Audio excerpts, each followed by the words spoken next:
Hello and welcome to your English news broadcast live on ERi-TV. It's exactly 10:30 p.m. on Eritrea's local time from our headquarters at Asmara with your domestic and international news in brief.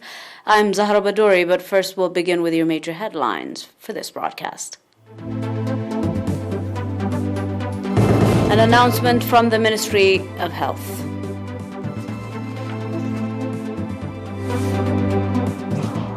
Regular session of Delco-EA Governing Council of Ministers concludes. 16 soldiers killed in central Mali attack.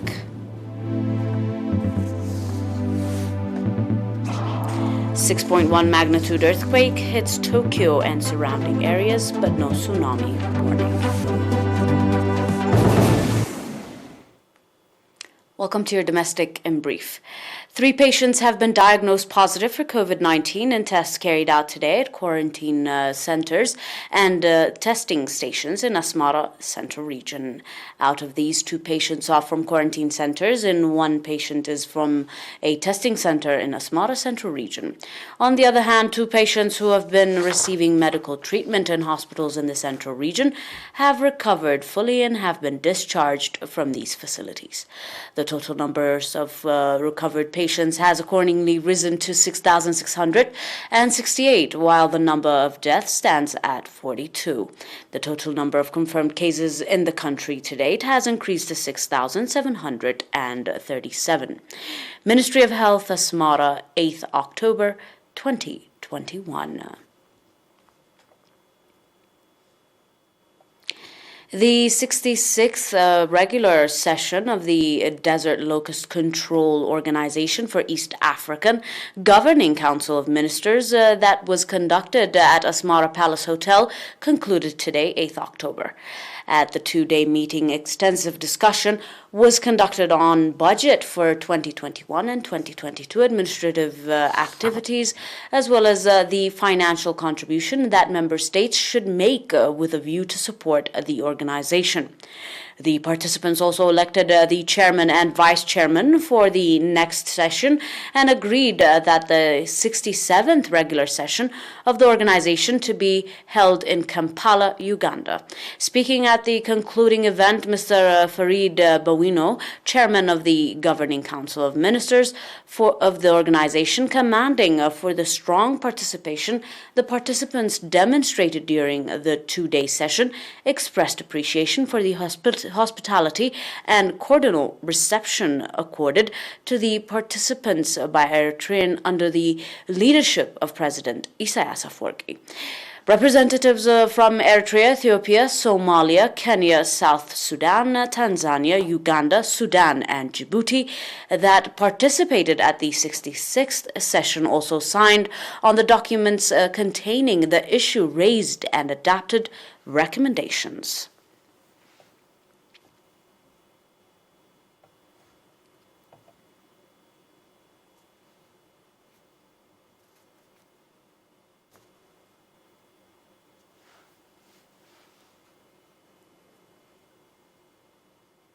On your final domestic, training on administration and leadership was provided to 27 youth, including 13 females in Ansaba region. The training that was organized by National Union of Eritrean Youth and Students and PFDJ branches in the region included leadership and its role in providing effective administration, participation of research papers, organization and integrated leadership management, institution concept, effective management, conflict resolution, as well as leadership and nurturing political community. At the concluding occasion of the training, Mr. Azazi Barakhatab, head of the National Union of Eritrean Youth and Students in the region, called on the trainees to reinforce participation in nurturing competent and resourceful youth, indicating that leadership and administration are basic components of effective implementation of development programs. Mr. Kubrom Narayo, DG of Administration and Finance in the region said that the training will have significant contribution to that effect.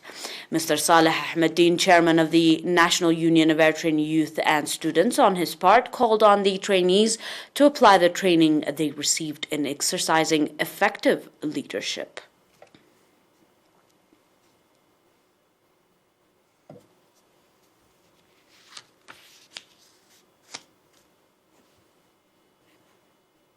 Up next with your global report, stay with us for more.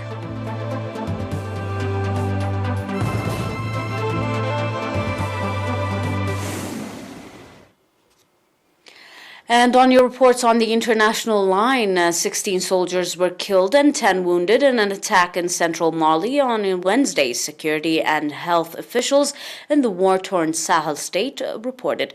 In a statement, Mali's army said that the troops had been the target of a complex IED attack, referring to an improvised explosive device, and then came under heavy gunfire shortly before 10:30 a.m. their local time. The army blamed the attack on suspected jihadists and said that after pursuit, 15 of the assailants were killed and 20 motorcyclists seized. According to the army, the provisional toll on its side was 9 soldiers killed and 11 wounded.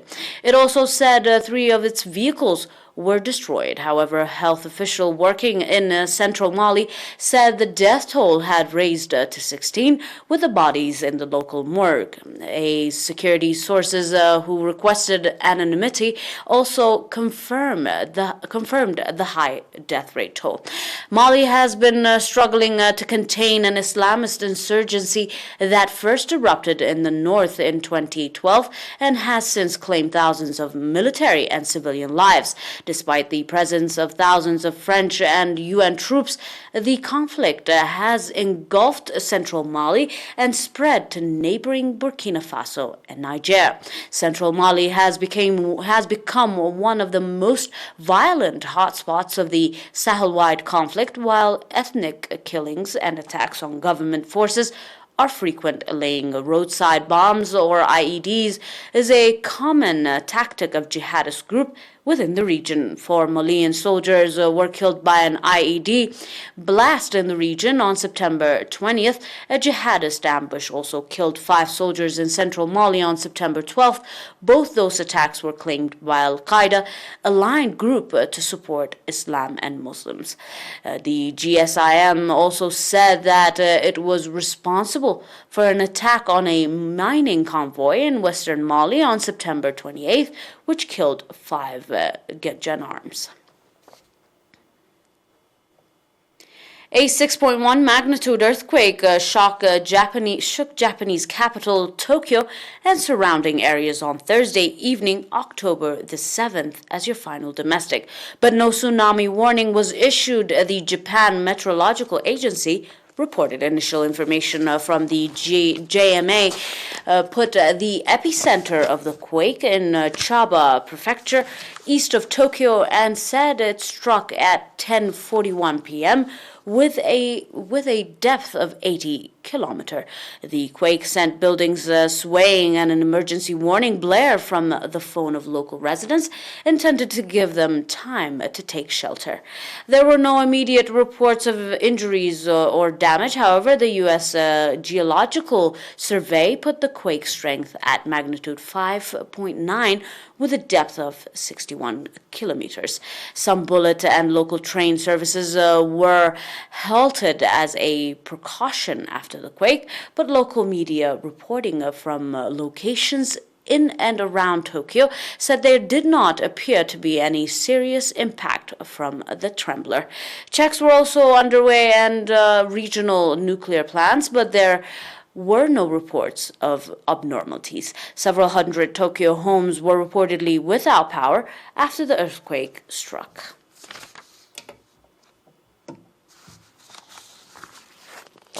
Dear viewers, that is all for now with your domestic and international news in brief. Until we are back with some more news, stay and enjoy the rest of our programs. But until then, these were your major headlines for this broadcast in review. An announcement from the Ministry of Health.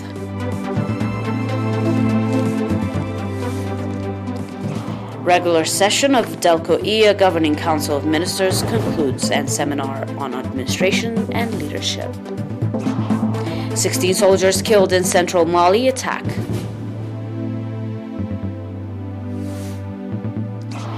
.1 magnitude earthquake hits Tokyo and surrounding areas, but no tsunami warnings. That is all for now. Thanks for watching and have a nice one.